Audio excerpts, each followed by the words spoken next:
Before we get to some Bengals training camp takeaways, rumors, and news, whoever comments the most, each individual comment counts as one, by the way, will get a shout out on a future Bengals show. So flood the comment section. Just type in me so it's easier for me to do the math and count them all. Spam your me's in the comment section. The most gets a shout out on a future show.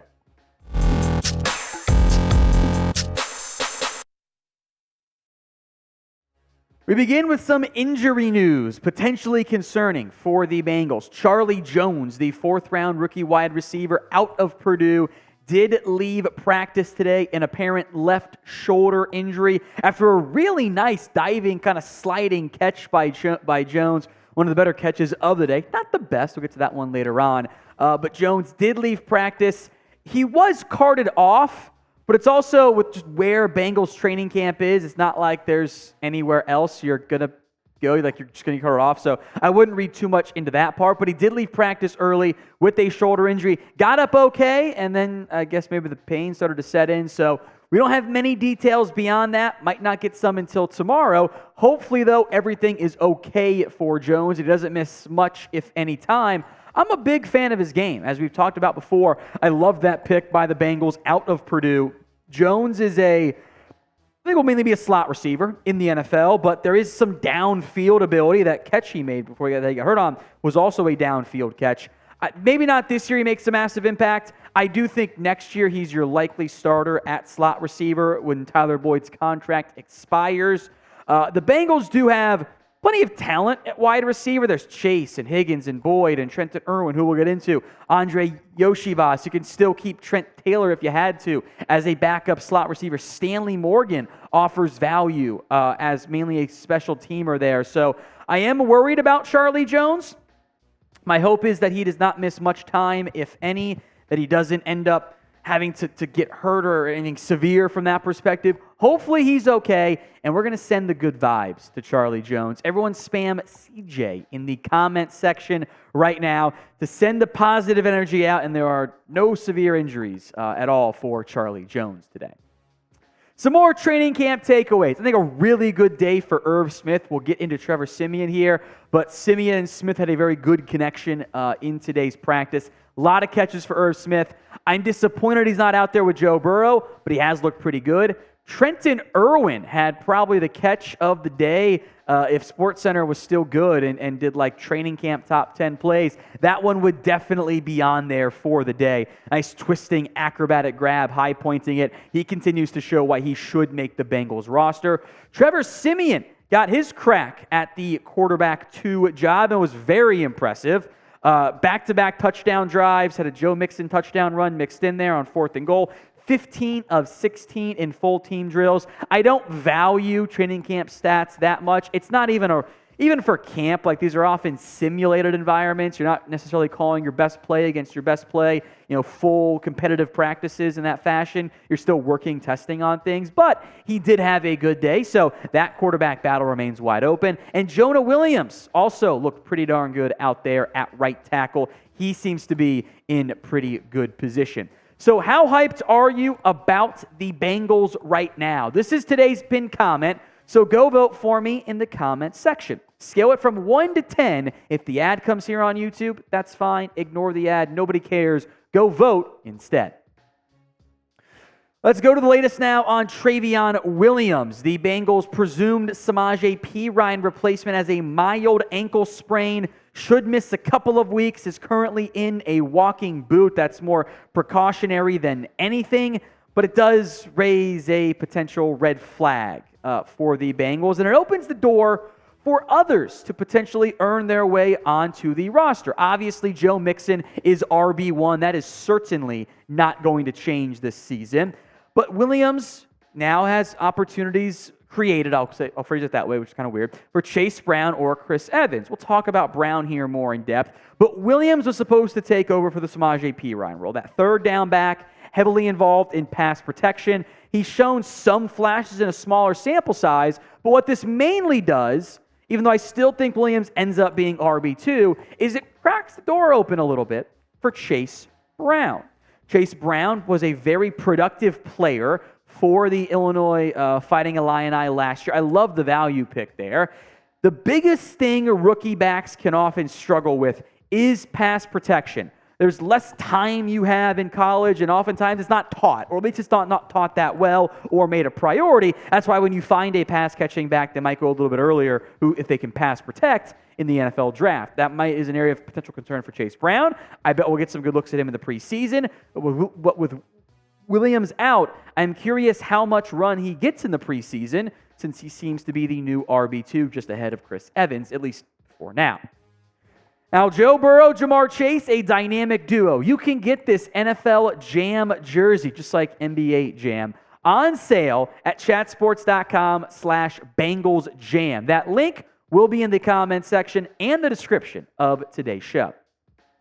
Let's talk Myles Murphy. I haven't spent too much time on him here. Overall, I would still say it's a positive standpoint with where things currently sit for Myles Murphy.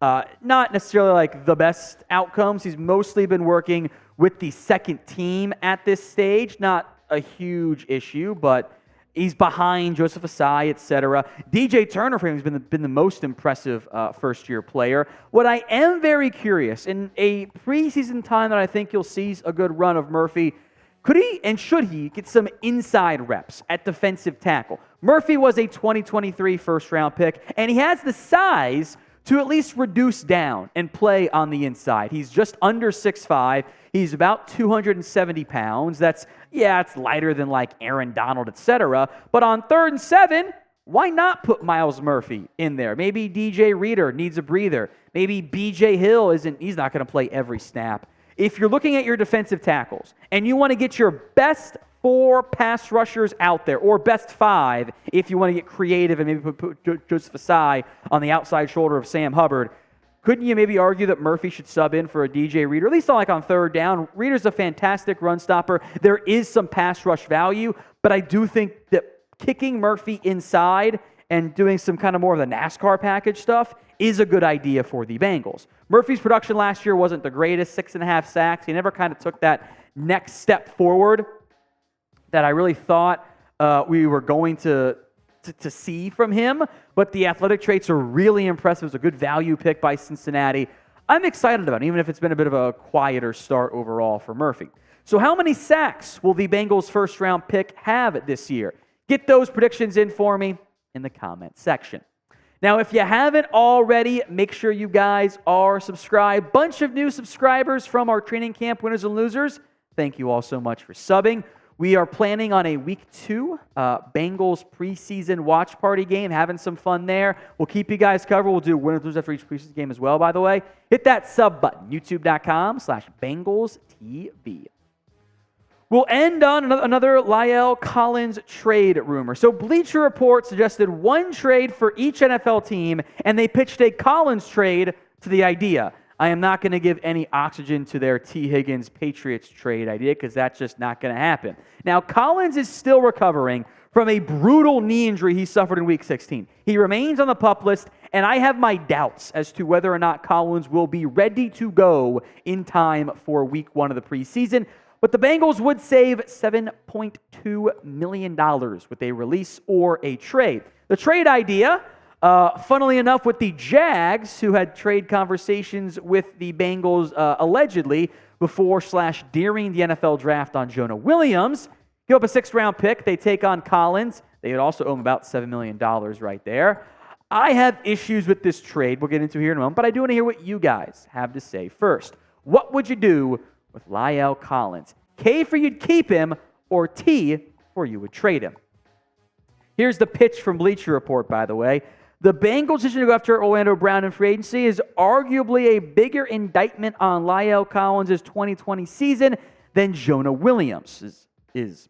The move will kick Williams over to the right side while Brown takes over on the left. It will also potentially relegate Lyle Collins to swing tackle. That's probably not the role the team had in mind when it gave him a 3-year, $21 million contract. The backup angle, yeah, it's probably true. But the signing of Orlando Brown was also about the value you got for a premier left tackle. I have no complaints about what the Bengals did there, and I do think the injury to Lyle Collins makes this very tough to actually happen. Is anyone trading anything for a player who is currently banged up and might not be good to go for Week 1? I don't think so. And if the Bengals are shopping him, would probably mean other teams are like, well, wait, why are you trying to give up on him? Is he bad? Is he hurt? What's going on there? Would lower the value. And if he is healthy, don't you want him on your roster? Wouldn't you feel comfortable if Lyle Collins, as expensive as he is, maybe a pay cut could happen, is your swing tackle, or at least your backup right tackle? Then you kick Trenton Williams over to the left side, God forbid Orlando Brown goes down. Knock on wood. Collins was not as bad last year as I think maybe some could make him out to be. The hip has been a problem. I think it's going to take him a while to get healthy. But what did we learn last year? Depth matters. It matters on the offensive line. So being able to keep Jonah Williams and keep Orlando Brown and Lyle Collins, now you make Jackson Carman your fourth offensive tackle who can kick inside the guard with Sharping being able to play some guard, maybe some center. He's got some reps there. Adenijah, maybe Kirkland makes it. Dante Smith is now your fifth tackle. If everyone's healthy, that's some pretty good value and depth along the offensive line that, frankly, most NFL teams do not have.